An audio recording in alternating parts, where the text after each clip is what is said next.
Hey, Brian from Garage Mahal. Today I have the ThermoMaven F1, and this is a meat thermometer. So let's open up and see everything that we get inside.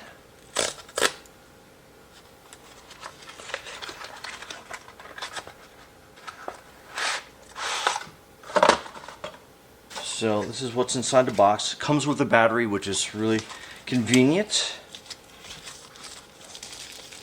So this is the thermometer and its hole, and we're going to be cooking a ham in a little while, so this is going to come in handy. Actually, we're smoking the ham. That's why I got tongue tied a little bit, so kind of excited about that. So there's the back. So it's got a little screw port to put the battery in. So let's open that up with our Phillips head.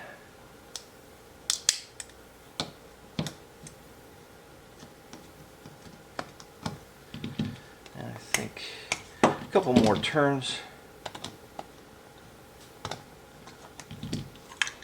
Alright, so that pops out. So the battery, it looks like it kind of goes, oh, battery's got a little protective coating on it. Let's take that off. So it looks like, according to that, the battery slides down there, goes there, and then you have a little switch so you can see. Let that come into focus.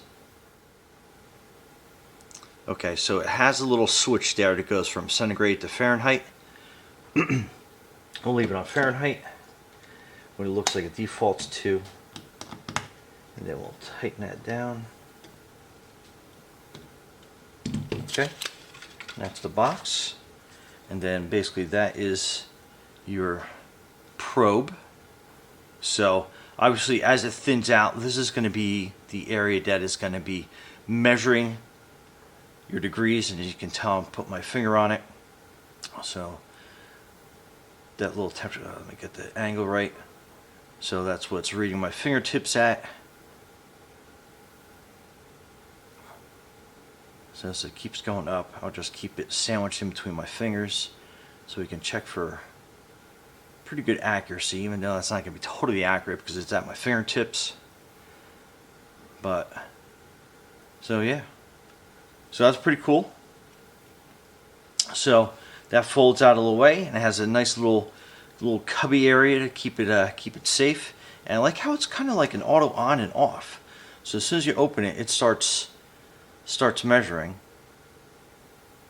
and then I let go and you can see it going back down, and then fold it away and it turns off. So let's take this little protective cover off, that part right there, and let's go test it out on the ham that we're going to be smoking. So stay tuned. Alright, so we've had this ham going for a couple hours in the smoker. So this is where this meat thermometer really comes in handy, so we can see exactly how done it is. So we're about 107, and we wanted to go to probably about 140, so we're going to let that cook for a while longer. But I love how fast this actually reads the temperature. Anyway, Brian from Garage Mahal, thanks for watching, and be safe out there.